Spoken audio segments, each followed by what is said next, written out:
Hello, beautiful people. My name is Tomi Waziri.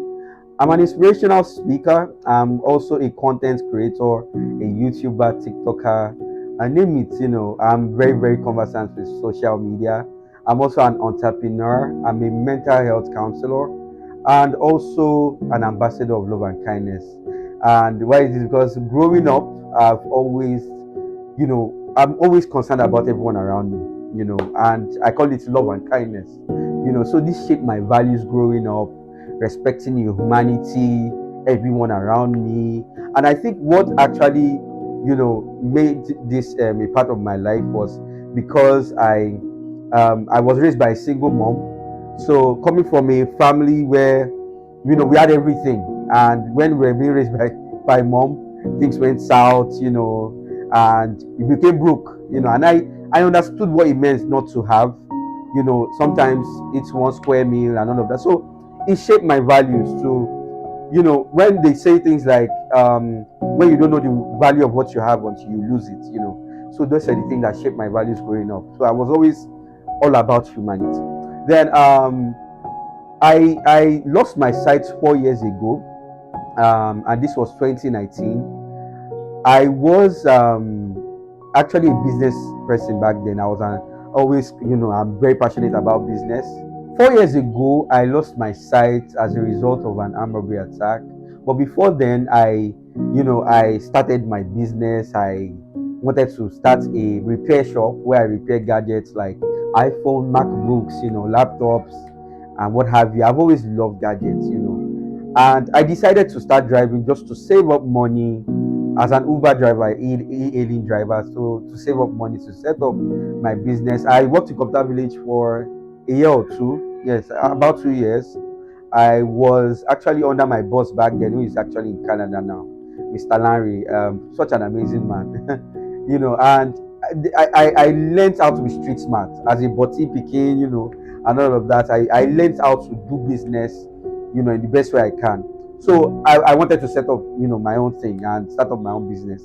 So I needed more money, and at that time, the trending business was, oh, go and drive, Uber drivers, they're making money and all of that. So that was the one I just decided to start making money. Then September 12th happened. I picked up a rider. That this was 2019, like I said. I picked up a rider around 1004 Estate around 8 p.m. And we were heading towards the mainland, which is a good trip for an Uber driver. So I waited there for like, let's say 2 hours. I didn't get a request. So driving out of 1004 Estate, I got the request. And thank God, though, this good trip has come. And frankly speaking, something was telling me not to take that trip. I was like, I need money, I was just so concerned about money and all of that, because I was also bent on doing something for myself. And I'll explain the reasons why, the reasons behind all of this later. My wife is also involved, So we started this conversation. I picked up the rider, very nice person. We are still friends till today. I picked up this rider and I asked her, "Are you a Christian?" And she said yes. I said, "I'm a Christian as well." I just said pray, and that was what we said. And by this time, we're already in traffic. I said pray, and we just started a conversation. And we got talking. I told her, should I use the Google Map? We're using the Google Map. It took us through Akpogmo Bridge, and that was where the unfortunate incident happened. So we're in traffic, very slow moving traffic, for about let's say 20 minutes thereabout. Then I noticed two young men, no more than 20 years. I mean, they are very young. I actually thought they were just young people coming back from work. And I noticed that they passed my car on the left side of the car. And I looked through the side mirror, and I noticed that they stopped. And I remember Uber drivers talking about Akpogmo Bridge robbery and things going on there and those nasty things. And I mean, it dawned on me that I think these guys are about to rob us. So I became alert. I told my rider, keep your things, you can put it under the seat. I think we're about to be robbed, And the next thing I know, they came back to the car. One of them had a gun. The one beside me had a gun. The other one didn't have a gun. And we're hearing, bring your phone, although the window was up. So we were just saying them faintly, give us your phone, give me your phone and all of that. So The next thing I knew, this guy started pointing the gun at me, and I'll be, I was scared. I'll be frank. This is the first time I'll see a gun that close to me. I was in shock. I couldn't even do anything, and all of this happened within a minute, no more than a minute. I can still remember, And the next thing I knew, I told the rider, just stay low. This guy has a gun. I already hid my phone before they came, because I already alert that, oh, I think we're about to get robbed. So I just hid my phone. Then the next thing I knew, he was pointing, he was just, he was threatening me and all of that. And my vision was away from me, obviously. Then I reached out to my phone, which was at my right side, and I picked it up. And I didn't look up initially. I just wanted to press, the button that makes you wind down. Then I looked up. Bang! And he shot at me, and he shot through the glass. So the glass shattered, everything. I had glasses in my hand and everything. And at this point, I lost consciousness, Then I regained consciousness. I don't know how long I lost consciousness right now, but I regained consciousness to feeling the guy trying to look for the phone. He reached out through the window, looking at feeling my. Oh my God. And I was confused what's happening, because I didn't feel anything initially. And I remember that the guy just took off. I think the other guy called him and just took off, and the lady was screaming. The rider was literally screaming. And I was like, the next question I asked, I asked her that, are you okay? And then she started screaming. How do you say, are you okay? They just shot you, blah, blah, blah. And she was crying. They just shot me. Then that's why it dawned on me that, where are the cars in front of me? Where are the lights? And I realized that something was wrong with my eyes. And I touched my eyes. I could feel this, I could feel something wet. So I realized that it was blood. I realized that a gun was being, moments ago, a gun was being pointed at me. So it started to, add up. And I was like, what's happening right now? Then I could feel my eyes, and I could feel that it was feeling like something broke. It's terrible, but it's one of those things. I'm getting a little bit emotional, but this was when I started to realize that something is wrong, and I remember I told the rider, try and call her for help. So we started screaming. I could feel everything around the car, so she screamed out to everyone passing by. Nobody stopped. She just kept on screaming, help! I remember what she was saying. They just shot my driver. Help, help, help! And I said, see, because nobody came. So I just told her, go and get help. Nobody's coming to arrest. Just go and get help. And this is the worst, loneliest time of my life, where you literally feel you're going to die, because you can literally feel blood. I was feeling blood, coming out, my nose, my mouth, everywhere. My teeth was broken, as you can see. I have braces on. I'm in the process of fixing an artificial teeth, So I crawled out of the car. I was already getting weak. My hands were getting cold. I never had that kind of feeling before. So I literally thought I was dying. So I crawled out of the car. I was alone. And the next thing I knew I had to do was scream for help. So I continued screaming, help, in Yoruba, all the language I understood. It was such an emotional time for me, very emotional moment, because I'm like, is this how I'm going to die? How do I reach out to my mom? I tried operating my phone to see if I can get where the dial is. I couldn't do it. So after screaming and everything, I will have a break, try and touch my phone to try and call or something. Then I just paused and I just laid back. I just laid back on the cover, because this was the cover in between both lanes, the asphalt in between both. So I just laid back and I just started like a Nollywood movie, in the movies where you're just asking God for forgiveness, take me, accept me, and all of that, because I could feel life draining for myself. I could feel like it was, I don't know how to explain it. It's only somebody that is losing his life that can explain what I'm explaining. Because my hands were just getting cold from the tip of my hands, almost like the blood, everything was lost. So, and I remember this was for like 30 minutes all by myself, and I just lay back there and I just smiled, and I had tears. It was, I had tears rolling down my eyes, because I knew that I asked for God for forgiveness. I was like, where's that light? I'm waiting for that light we see in the movies. and there's this emotional tears that just drop from my eyes, and it was painful. There was this salt feeling, your tears have salt, and everything just, touching my eyes and the injury and everything. And I just laid back there and I didn't say anything. Then the next thing I knew, I heard the sound of two policemen, and they, in pidgin English, hey, so what did they do this guy and all of that. I didn't even respond. God, this guy no die, this and that, And the next thing I knew, they picked me up, they put me in the car. I could not even really move. I was like a jelly. I just sat there in the car, at the back of the car. One of them took the steering, the other one was beside me at the back seat. And that was how I just asked the policeman to shoot me because the pain was too much. See, I can laugh about this because this is my past, and it's a lot of pain. My laughter is not that it's funny. It's laughing that if you can try and comprehend 1% of what I went through, you will burst into tears right now. So I I remember when I was begging the policeman to shoot me, and he said, no, he asked for my name. I said, my name is Tomi, don't worry. He said, don't sleep, and we're in traffic for another 1 hour. And that's how these guys kept me alive, kept on moving me, said to me, don't sleep, blah, blah, blah. And I just kept on feeling like life was just draining because my blood was already clotting my nose. I couldn't breathe. I was like this, and I was this. I was breathing through my mouth, and I felt my position. I literally felt the way I was on the seat, but it was almost like I couldn't move, And we got to the hospital. They had already called my mom. My mom was already there. She didn't know where the emergency, that they took me to. So it turned out that later she came, but before she came, by the time I got there, I couldn't even move. So I think the doctor, a nurse, I felt someone check my pulse. They realized I was still alive.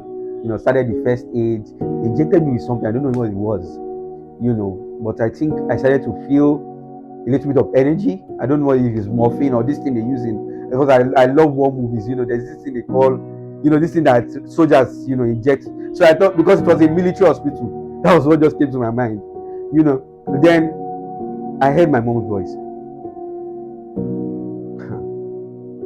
I was like, how do I look like? I looked like a monster. My face was swollen. This is not the way I want my mom to see me. And I knew that my mom would just create a scene. She fell to the ground, she screamed, and from nowhere, I don't know where the strength came from. Just to let her know that I'm alive, just to give her that hope. I just raised my hand, to just wave at her. I was still in the car. They're treating me. Then later they moved me in, and they realized they did an X-ray, and they realized that the pellets actually pierced my eyes. So as I speak to you, they are like up to 20 under my brain. None of these pellets that went through my eyes touched my brain.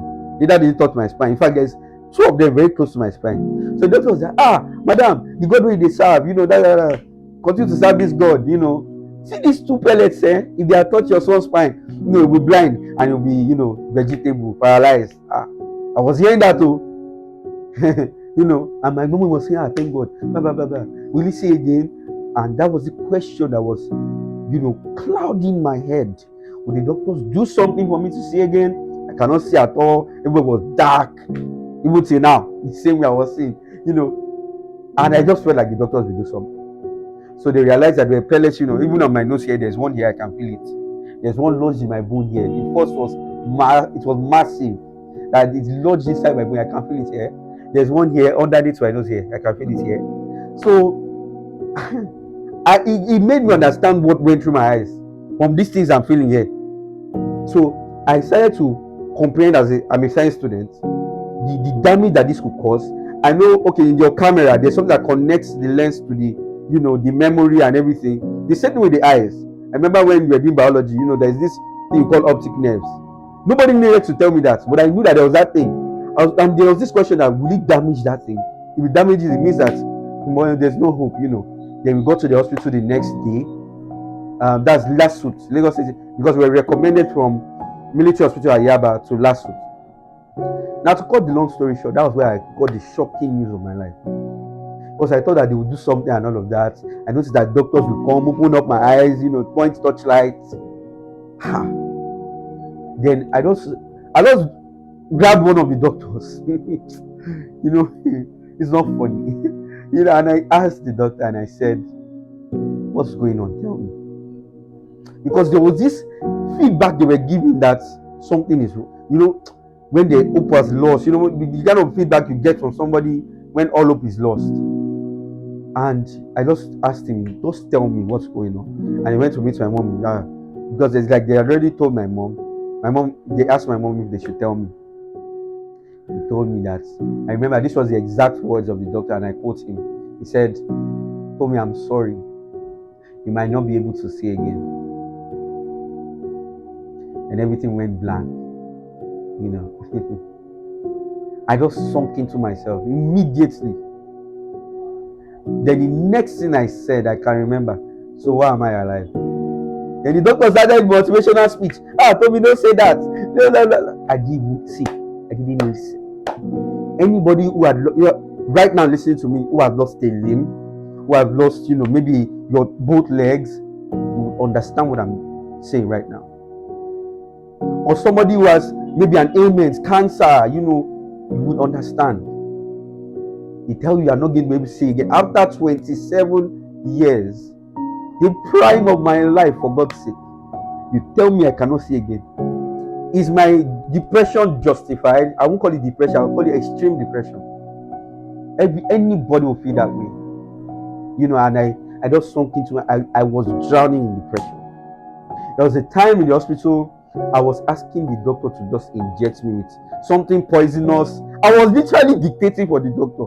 Is there something you can inject me with? They thought I was going crazy. Please, just inject me with something. Let me just go. There's no need. And I was saying this sometimes with tears. They will start motivational speech again. Cobams is doing great things. Almost like they are giving this assurance that Tomi, you cannot say again. So it was devastating. It was heartbreaking. Several times I cried in the hospital. I almost naked myself at some point. And I felt like it was the end of life. I couldn't think straight. I couldn't even communicate properly with my loved ones. I wasn't responding properly because I was depressed. I never felt that depressed in my life before. Then after I think a week or two, I realized that I'm being a Christian. I told myself that, God, why will you allow this happen to me? I'm a Christian, blah blah, yada yada yada, and all of that. So the question was, God, why? I was angry with God. Then all of a sudden, from nowhere, the question changed. After thinking, told me, if you commit suicide now, you cause more pain for your loved ones, blah blah blah blah. Then I think there was a switch that if you kill yourself right now, there was one time I asked myself that, is that a good way to be remembered? Headlines: Uber driver that was shot in the face, who survived, eventually committed suicide. I told myself, I laughed about it. I said, that's not a good way to be remembered. Then that switch just came. The question changed from, God, why would you allow this to happen to what's the reason why you allowed this happen to me? And that's where it all started. Then I realized I just needed God. Being a Christian, I remember when there was a night I knelt down, and I've never cried like this before. Where there's this kind of tears where you are crying and you are feeling, there's this shiver, where you are just crying it all out, that, God, if I continue like this, I'm gone. Right now I need you. Hold my hand. I didn't pray too much. And there was this continuous tears. I wasn't that kind of cry. It was just coming. This kind of cry where you are not crying literally, like aloud physically, but you are just crying inside and tears. I've never felt that way before. And that was the moment of transformation. But it all started from that thought that, do you want to die this way? And I think it's different stroke for different folks. What happened to me, or how I take this, will be different from the way another person can take. So I'm not saying that that's the way I took it, but this was my experience. Then the next day, I just realized that I was just smiling. Joy started coming from nowhere. I would smile to my loved ones. I'll say I'm fine. So they were all shocked. Hey, is this what they told me that was doing as if he wants to die and everything? I would just make jokes, and I was doing those things consciously. So now this is what happens. Every human being has been blessed with the ability to make a choice. So I made a choice that day before that I would choose to live. I would choose to be happy. Now, is it easy? No. But it was intentional and deliberate. Was it? See, those things I was doing to make people laugh, I didn't want to, but I was consciously and deliberately doing it. So over time, it became a part of me. So people thought, is this guy crazy? You just lost your sight and you're acting as if nothing happened. So that's why people find my story inspiring. And that was where message to message started. I told myself, how do I pick up myself? How do I become a message of hope to people? And that's where all the inspiring part of my story started. Oh, this guy that just lost his sight in a matter of 1 month, and blah blah blah blah. And there was the part my wife played as well, which was that catalyst that sped up the reaction. I'm a scientist, sorry. She was that catalyst, and I remember we were having a conversation because then she would come, she was always taking care of me. I didn't really focus on my wife because we are not talking about us, but I had to involve her in this. She would come, take care of my mom, and assist my mom rather, go and fetch water back there in Lasut. Surprisingly, I don't know why there was no water in Lasut. You go and fetch water, assist my mom and all of that. My mom liked her. All of a sudden, I was so surprised. My mom is a very strict person. If you are late, even though I'm blind or everything, she will, who are you? I'm a bonier, all those things. And my mom didn't even ask those questions. Then that a friend that came to see me in the hospital all the way from UK also liked her. Very surprising. And she gave her a shirt, a blouse rather. I said, which kind of love is this one like this?